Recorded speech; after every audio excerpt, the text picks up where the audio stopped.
I've been thinking about this a lot lately, and it's about time that I share my story. Uh, some events in my life lately have caused all this stuff to resurface, and I thought, stories like this can be very helpful to Jehovah's Witness people, kids, whatever, who have either been disfellowshipped, have left, or are thinking about leaving, or maybe you're physically in and mentally out of the religion at the moment. Or maybe you're just starting to question things, I don't know. But these kind of stories can help you feel like you're not alone in what you're going through, and can give you hope as well, I suppose. So, yeah, I wanted to share my story about me growing up as a Jehovah's Witness, being disfellowshipped, all the turmoil that came with that, and in my young adult life, and then coming out of that on the other end, better, stronger, and happier than ever. Still with some withstanding issues from my upbringing and the things that happened, but overall a much better and much happier person. So this video is for Jehovah's Witnesses, or people who have been a Jehovah's Witness. If you haven't, a lot of the things and terms I use in this video might not make sense to you, because I have to use the cult speak, I have to use the lingo, because I can't stop and explain every single term along the way. But if you watch it anyway, that's awesome. But this is for Jehovah's Witnesses, ex-Jehovah's Witnesses too. People who understand. So anyway, getting into it, my family, I'm a second generation Jehovah's Witness. Well, I was. My mum was born and raised a witness, and my dad, he was a convert. A pretty lady knocked on his door in his early 20s, and from there it was all history. He got baptized and he married her. That's my mother. I'm sure there was more to it than that, but I think that's a pretty funny cliche romance story right there. A cult romance story. And then my mum's mum, she was also a convert in her early 20s. So yeah, my mum, first generation, me, second generation. I'm the oldest of three brothers, and my family growing up, we were like the superstar Jehovah's Witnesses, right? We were the role model family. Everyone in the congregation is supposed to be like us. We were always at every meeting. We were witnessing not only on the weekends, on Saturdays and Sundays, but also we had this thing on Wednesdays after school where the kids would get together and would go witnessing then as well. Excuse me. So, yeah, we were the uber Jehovah's Witnesses, right? We did everything by the book. We went above and beyond for everything. My parents, my dad was an elder. My mum pioneered whenever she could. She was a stay-at-home mum, so she didn't have a lot of time, but when she could, she'd pioneer. And me growing up, I was all about that life too. I was the superstar Jehovah's Witness boy, right? I was an unbaptized publisher by age 8, which means I was out there knocking on doors trying to convert people as an 8-year-old. And at age, I think it was age 13, as soon as I turned 13, I was baptized. And from there, I made it my goal. I wanted to become a circuit overseer. So I was doing everything you're supposed to, right? Oh, there's a bit of glare out the back there. I was doing everything you're supposed to. I auxiliary pioneered, I regular pioneered. What else did I do? I had at least, how many? 1, 2, 3. I had 5 parts at the convention. By part, I mean those soliloquies and those dramatizations and reenactments. I told stories. I told my experiences. I relayed my experience of resisting temptation at school, on stage at the conventions. I gave those experiences and demonstrations in multiple conventions around the country because they wanted to use it in different regions. I was reading the Watchtowers on stage by age 15. All that stuff, right? You get the idea. I was doing everything right by the Jehovah's Witness book, and I was all about it. Anyway, age 14 or 15, around the time where everything was going so well, so well as a witness, I stumbled upon a subreddit on Reddit, the ex-Jehovah's Witness sub, And initially I was very scared. As you can imagine, you live your whole life believing something is the truth. And all of a sudden you start seeing information that suggests that it's definitely not the truth, and that information is rather convincing. Your world starts to crumble. So I remember reading the stuff on XJW, and my heart was pounding. My hands were so sweaty. I was worried that someone might walk in the room and see me reading this stuff, and then my world falls apart anyway. But my world just started to crumble. I was reading all these things about, the witnesses' false prophecies and the predictions of the end times they made in 1975, or the fact that witnesses were a part of the United Nations up until they were discovered, and then they quickly withdrew themselves. The child sexual abuse cases being covered up, and the way that's dealt with in the congregations was just horrible. And then even further than that, which I'll get into a bit later, because this relates to my current belief system. Even further than that, the way that they completely misinterpret the Bible, and they basically the governing body basically puts themselves in the place of what Jesus is supposed to do, and they just completely put Jesus out of the picture. And it's like, there's Jehovah, there's the governing body, then there's you. So it's a lot. It's just inaccurate in terms of the gospel of what Jesus really taught. They just had it all so wrong. Even the fact that the paradise earth is not even in the Bible. It's not even a hope. Every other religion had it right according to the Bible, that we go to heaven. There's heaven and hell. That's biblically correct. And the witnesses are teaching a paradise earth and no hell. Anyway, I'll get into that later. It's not what you think. I'm not part of any religion now. I don't go to any church, nothing like that. Anyway, you get the idea. So I found all these things that were convincing that witnesses were not the truth. And I'm age 15 now, so I can't really do much about it. But yeah, my faith started to break down as a witness. And I tried to push through. I tried to do my best. I was like, surely this can't be true. And I just tried to push on. I'm sure you can relate to that. If you've grew up a witness, you start to see this stuff. You just try to push on because you think, it must be Satan trying to lead me astray. That's what you're taught. You're taught Satan's trying to trap you and lead you out off the narrow path. So yeah, I try to press on. I keep pioneering. And I remember when I left school, instead of going to university, I decided to pioneer. I wish I went to university because I have no qualifications now, and that certainly made my adult life a lot harder, but it's better now. Anyway, I just chose not to go to university, and I chose to pioneer. And I remember just feeling so unfulfilled doing that. Because pioneering, in my head, the idea that you're out preaching full time was to save people's souls or to do a good work for God. But the way that pioneering is as a Jehovah's Witness is it's so corporate. It's like everything comes down to you getting your hours in. It's all about how many hours of preaching did you do this week, or how many, have you hit your 60 hours for the month, or you better count the time from leaving the group to the householder's first door, and you count that on your report so you can boost your numbers. It sounds like a sales job, It's all about the KPIs, how many hours you've got, how many placements you've got, how many Bible studies or return visits. It's just all about numbers. It felt so soulless compared to what in my head I really wanted, which was I wanted a fulfilling way to save people's souls, and I wanted to do something good for God. It came from a genuine place. But being a pioneer and being a witness just showed me like, man, this is all just about numbers for them. It's not even, there's no emphasis on actually saving people's souls. It's all a numbers game.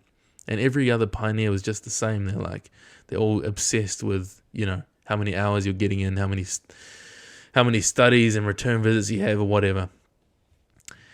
Anyway, so I quit pioneering.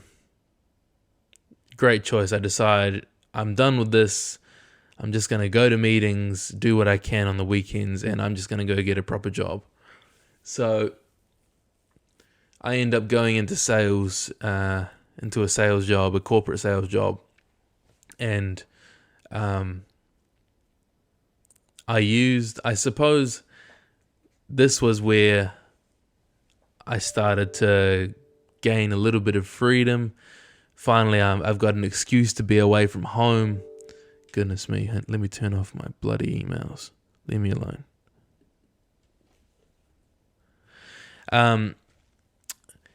Yeah, so my job, I'm working this corporate job, right? And it's got unusual hours, so I end up starting to miss meetings now because I'm working late. I can't make even the weekend meetings because I'm working on weekends. And my family starts to question, my priorities straight. I should be putting the meetings above my job. The elders start to question me. I was the superstar Jehovah's Witness boy. Now all of a sudden I'm missing meetings and whatnot.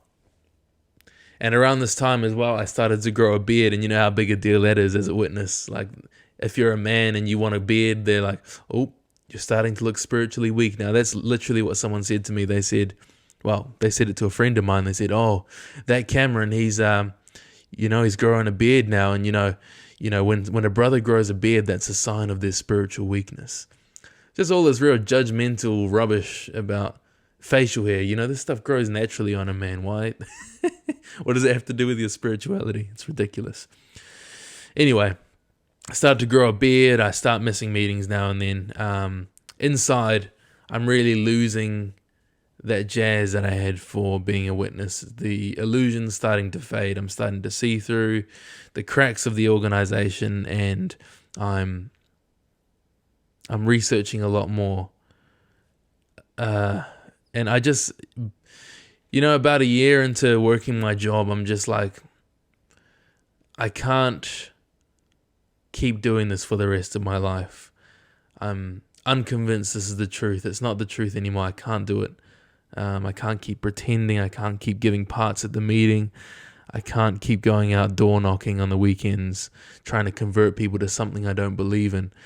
I can't act like I'm the super spiritual Jehovah's Witness boy when I no longer believe it genuinely on the inside. And to be honest, at this point, I just stopped believing in everything altogether. I pretty much adopted an atheist viewpoint. And around this time as well, I started using my job as an excuse to get out of the house more. I started hanging out with worldly people more. I slept around a lot. I just did things that no good witness kid would do. I was drinking, I was smoking, I was partying, and just living a completely non-witness life, right? Doing this all in secret, mind you. My parents had no idea. They just thought I was out working late or at my witness friend's house. I was not. I was out doing the things every young teenager wants to do. Anyway, one day I get caught driving through my old hometown where a lot of witnesses knew me. It's a small town. I get caught driving down the main strip with a girl, just driving with this random girl, right? Nothing was going on. It's just had a worldly female in my car, a worldly woman in my car driving, and someone spotted me with them. And I remember we drove past each other, like they were coming at me. I was coming, this way. And when we drove past, we locked eyes. I looked at them and they were like this. They were driving, they were like, it was so funny. Like they locked eyes with me as if they're like, gotcha, busted you. Anyway, I get a phone call from my parents. They tell me to come home. All of a sudden, I'm forced to confess, that I'm hanging out with worldly girls. That, no chaperone, so you must be having sex. In this case, was true, but it's ridiculous to think that just because a guy's with a girl, that they must be having some sort of sexual relationship, right? That's stupid. Anyway, I get called to come home, and although I'm very scared of being disfellowshipped at this time because I don't want to lose my family, I don't want to lose my whole network. I have hardly any support network on the outside of the Jehovah's Witness community. So I'm deadly scared to lose my family, my baby brother, my slightly younger brother.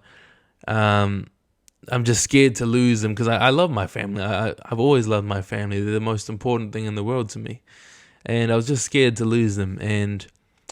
But the thing was, I just living two lives, like pretending to be a witness while on the inside not being a witness at all, does something to your brain. It's just not healthy for you. I remember I was having a lot of real bad depressive feelings, suicidal thoughts, all this kind of stuff, because you can't live as one thing while pretending to be another. It just doesn't work. That doesn't work long term. It's not healthy. Anyway, I get called into a judicial meeting with the elders, right, about this girl. And I used this girl who was not my girlfriend, not a long-term thing, nothing like that. I used this girl as an excuse to leave. I pretty much painted it out like I was in a relationship with her, and the elders gave me an ultimatum. They said, you either quit your job and leave this girl, and we'll just reprove you. We won't disfellowship you. But anything else, any other option, even if you break up with this girl, but you still stay at your current job, because I knew this girl from work, you still stay at your current job, but you break up with her, we're going to disfellowship you. So they pretty much made me choose. Do you want to keep your job, or do you want to keep your family? Ridiculous. Anyway, because I was pretending like I was in a relationship with this girl as a way for me to get out, I said, nope, not going to do it. So I get disfellowshipped. My family believe that I'm disfellowshipped because I love this girl more than I love them. That's what they keep saying. They say, we've loved you for however long, 18 years, and you're going to leave us over this girl you've known for a few months. That's the kind of things they were saying to me, and it was a very rough time on them, but I didn't know how else to do this. I got disfellowshipped. I made my parents believe that I was moving in with this girl, which kind of was true. I moved my stuff to her house. I stayed there for a little bit, but I didn't like this girl, to be honest. Like, as a person, she wasn't a good person, and I never would have pursued a serious relationship with her. And it was just a toxic place to live. I didn't like it there. So my parents believe I'm going out to live with this girl, thinking I'm, at least somewhere somewhat safe. They kick me out of the house. I lose contact with everyone I know. All my friends, all my family cut me off as if I'm dead. My mum, my dad, my brothers, I'm dead. So I lived with this girl for a little bit. Obviously can't stand it there. So I end up living in my car. And I can't remember, I think it was about 3 to 4 months. I was homeless and I lived in my car. And during this time, everything going on, I developed severe anger issues. I developed manic depression. I developed CPTSD, complex PTSD. I started to have extremely suicidal thoughts. I tried to kill myself 3 times. 4 times. I started to have very, very disturbing things happening to me mentally. I was thinking back now, I was borderline schizophrenic. I just didn't know how to deal with losing everything at such a young age. At age 18, everyone I've ever known, loved, cared about had disowned me and forgotten about me because, for the sake of these man-made rules as a Jehovah's Witness. And I'm going to detail this in more detail in a book. It's very hard to put together into words right now. It was such a blurry and hard time. But I remember being depressed for so long, and I became quite a bad person. I would go to clubs almost every night, party every night. Not because I liked partying, but because I, number one, liked to drink away any pain I had, and two, I liked to use girls as a place for me to stay. That wasn't my car. Like, at least I could sleep in someone's bed that would be better than sleeping in my car by myself. It was freezing in my car. It was cold. I had no shower, no sink, no fridge for food. Nothing, couldn't cook. Was eating bad takeout every night if I even ate. Sometimes I just wouldn't eat for the day. And so I was using girls as a place to stay, leading them on as if I was going to be in a relationship with them, when really I was just using them for food, money, for home, for a bed. I was pretty much a con man looking back now. And, thank you to you Jehovah's Witnesses for making me door knocking and learning the art of sales from such a young age. That probably helped me get through that period of time, helped me have a place to stay, helped me to eat. And I remember even while I was homeless, living in my car, the reserve, the park where I used to park up at, there was other homeless people and international, what do you call them, tourists that would come and just park their van up and live there too. And I remember this Swedish girl I used to rob. She never figured it out, but I used to take money from her car quite often, and another girl I was using for my own purposes, take money from her car because I didn't have enough to put in my fuel tank to go drive places, or didn't have enough to buy some bottled water. I didn't have enough to fund my gym membership, which is where I showered every day. And I did some pretty bad things. I pretty much became a con man, a depressive, manic con man with so many mental troubles. And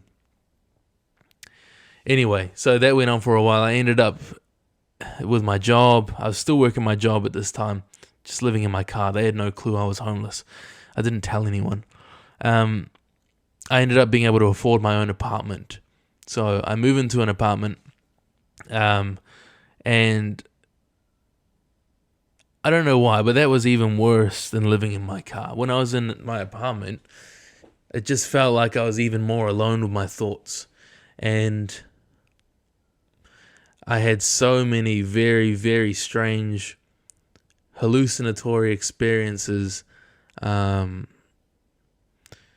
extreme nightmares. That's where a majority of my suicide attempts happened in that house. And it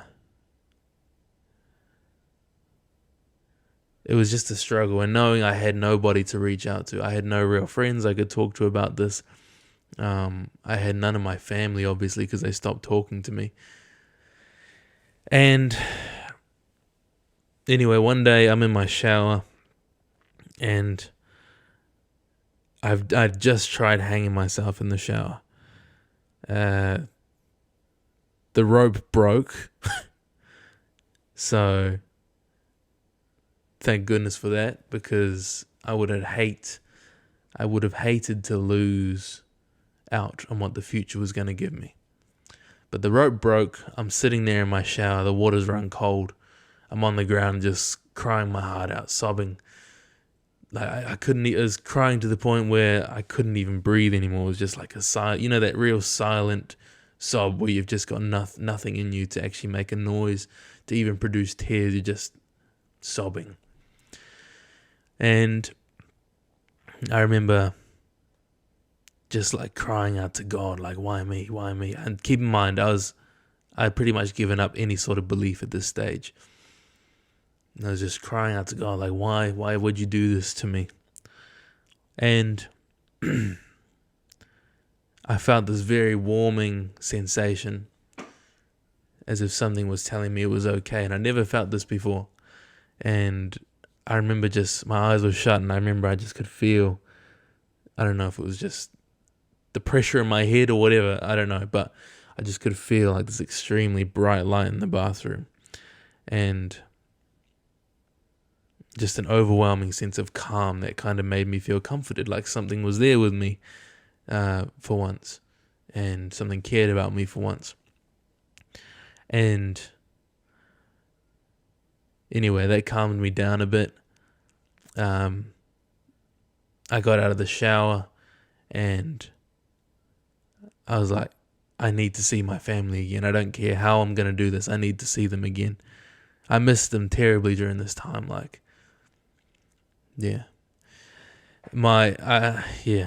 ended up spamming my mum's phone, and I'm thankful. As a Jehovah's Witness, parents of disfellowshipped children are encouraged not to answer their child's phone calls or texts or anything. But thank goodness for my mother, because if she didn't answer this phone call, I probably would have just walked out into traffic and offed myself. I had no reason to live anymore. I'd just been like, what's the point? I don't have anyone I love. My family don't care about me anymore. They did, but from where I was, that's what it seemed like. So thank goodness she picked up. I called. I could barely get any words out, and I just remember her saying, come home, come home. So I come home. I'm talking with my parents, and they give me an ultimatum. They say, we want you to come back home on the condition that you start making strides to becoming a witness again. Now, there's no way in hell that I would have believed any of the witness teachings ever again. I knew it was not the true religion, but for the sake of my family, I agreed. They didn't know my true thoughts on the religion at this point. I agreed. I spent a year at home just trying to recover mentally and whatnot, but all the meanwhile going back to meetings, trying to give the good look so I could, so the elders would reinstate me again, so I could properly have my family back and friends, friends, witness friends. And anyway, so about a year, I get reinstated. Great, awesome.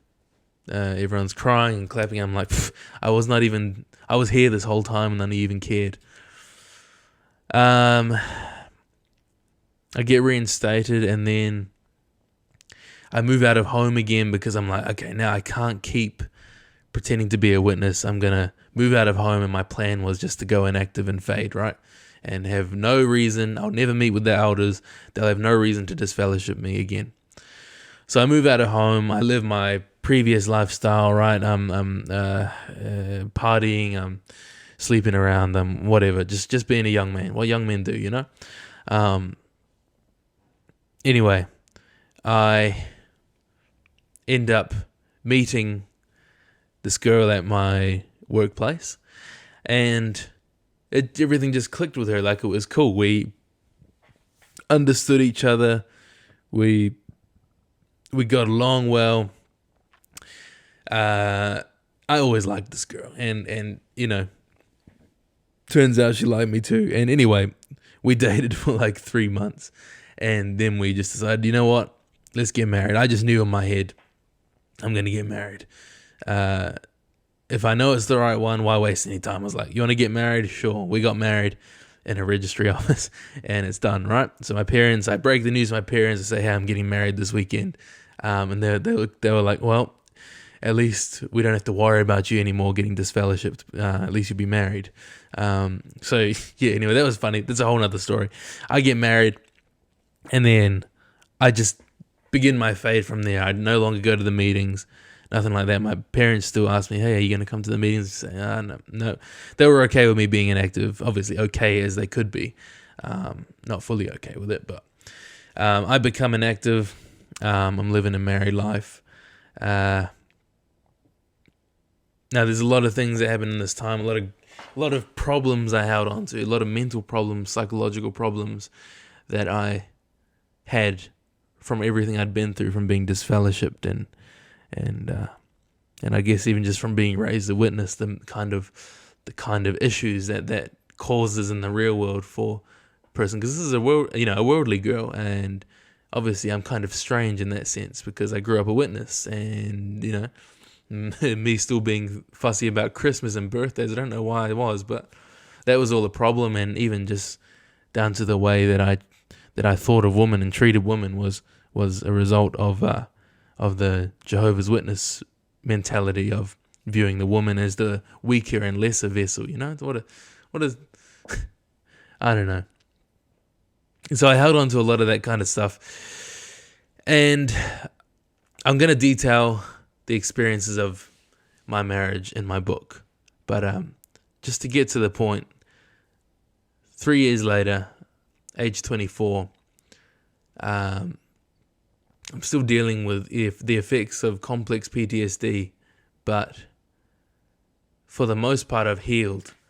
And that's with the help of my wife as well, who's been very supportive and understanding of what I've gone through and the issues I have and the things she's seen me go through even while I've been married. It's a miracle that she stayed, because I was not the best husband for the early parts of my marriage. But now I would say I'm mostly healed and a much better man for it. And because of the life I've lived as a witness and everything I've been through from there till now, it's given me a lot of different perspective on things and given me a lot more wisdom than maybe someone else my age. And it's helped me understand people a lot more. And I've just been able to become a lot better of a man because of the things I've been through. Now, here's where the good news comes in, and this is just recent. So 3 years later, after I've been married 3 years now, my dad gets in touch with me and he says that he has questions because he's starting to see through the cracks of the organization. So after about 6 months of back and forth, we're sharing information, he's sharing things he's seen. We're talking about the child sexual abuse cases, we're talking about the false prophecies, we're talking about misinformation, we're talking about the way they interpret the Bible wrong. And to cut a long story short, yesterday, my dad, my brother, and myself, we all put in our letters of disassociation. Now, my mum still hasn't made a decision, but she's really close. And I know she'll put hers in soon. There's just a few other family issues that she has to work out with her family, as in my grandma on her side, before she does. But something I never thought would happen, the Uber Jehovah's Witness family, they're all in, we're all about it, everything. All of a sudden, disassociation. We're done. Freedom. And I count myself as one of the lucky ones here, because I know so many of you other, ex-Jehovah's Witnesses, disfellowshipped people. That's not always the case. A lot of the times you lose your family for good, and it can be very hard, and I know that. But this video is to show that if my family could leave and disassociate, my family was the most fanatical Jehovah's Witness family that I've ever known. If they can leave, hold out hope for your family too, because this just came out of nowhere. And it surprised me, but it's really a proper blessing. I'm very lucky for that. And the trigger point for them leaving actually was the pandemic. They said that having meetings via Zoom, actually, not going out in the field ministry anymore, actually provided them with enough mental space to think and see things from the outside and be like, wait, hold on a second, this all sounds like rubbish. We're worshipping the governing body here. We're not worshipping Jesus. We're not worshipping Jehovah. We're worshipping the governing body. And all these little rules they're bringing up, like, not having beards, or not wearing pants that are slightly too tight, or just ridiculous man-made rules sounding a lot like the Pharisees of the Bible. That's the kind of things that start them asking questions. And funny enough, during family worship night, my dad said that my brother was asking for an explanation on how the year 1914 is calculated. And they were like, oh, sure. And thinking, oh, yeah, we'll explain this to the boys. So they go away, they do their research. And while they're doing their research on how to explain 1914, they're like, hold on a second, this doesn't even make sense. Like, they're just pulling this out of thin air. There's no biblical basis for it. There's no historical basis for it. The destruction of Jerusalem, the year 607 BCE. They even have that wrong. Jerusalem was destroyed in 587 BCE. Everyone knows that except the witnesses. And just seeing that kind of stuff caused them to wake up. Slowly over time, everything snowballed. All the information they found caused them to finally make the decision to wake up. So that can happen to any one of you, any of your family. Just takes one question, one card to fall. Jehovah's Witness religion is a house of cards. One card falls, the whole lot will tumble soon after. So if you can even help them in some way to have one card fall, then you have a great chance at getting your family back. And if you're currently disfellowshipped and you don't have family, just know it also gets better. That initial feeling of losing everything and being cut off from everyone, and the depression you go through, I know how that feels for sure. Just don't hurt yourself, because it's not worth leaving this world because of what your religion had put you through. The actual world out there is a beautiful place, and you can have so many beautiful experiences. And although you may not get your family back now, you never know. They may give you that phone call at some point. Always hold out hope for that. They may give you that call that they're also waking up now too. And if you're lonely, by all means, if you're struggling right now mentally with being disfellowshipped, or if you're struggling with even the thought of leaving, leave a comment or just reach out. I'm happy to answer questions. I can make videos on it. Any questions you have, I can. If you just want someone to relate to, let me know, because I know how hard that is, and my experiences that I've been through with the whole depression and suicidal thoughts and suicidal actions and all that has given me a lot more appreciation for life and other people's lives. And hurt people, but healed people heal people. And I'm a healed person now, and I'm wanting to heal the hurt people. That's the reason I started this channel, is for mental health. Like I'm talking about how to better your mental health in many different ways.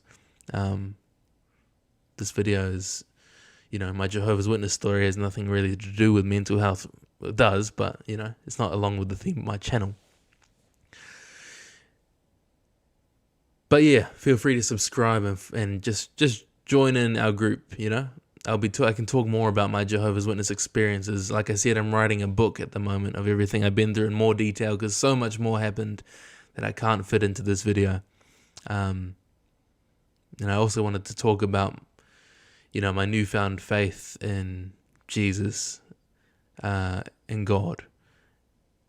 Religion has really ruined what faith should be. Like, you don't need to be part of a religion to have faith. And, if you read the Bible with a clear mind, with no preconceived ideas, it's very clear and simple what Jesus came here to do, and what we need to do, which is kind of nothing, because Jesus paid for us in full.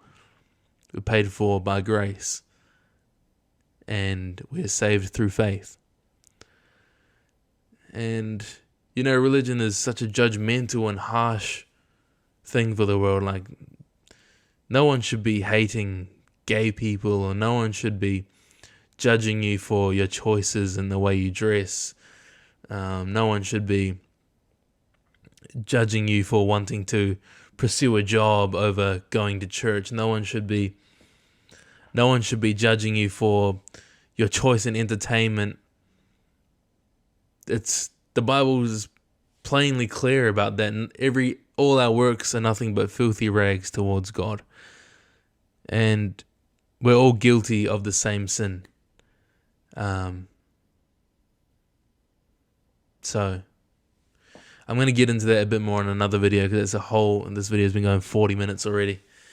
But my faith now is stronger than ever, and it's not at all judgmental. It's brought me to a healthy place in my life, and I'm not part of any organized religion and never will be again. If you have questions about what life after being disfellowshipped is like, or how you can get through it, or if you just want advice on how to get through life now that you're free, the whole world is open to you now, just reach out, leave a comment, send a message. Let me know. Happy to answer questions here on the channel. Anyway, that's the majority of my story. No, that's the minority of my story. So many more details happen in between, which I may cover later, but it's going to be in my book, which I'm writing right now.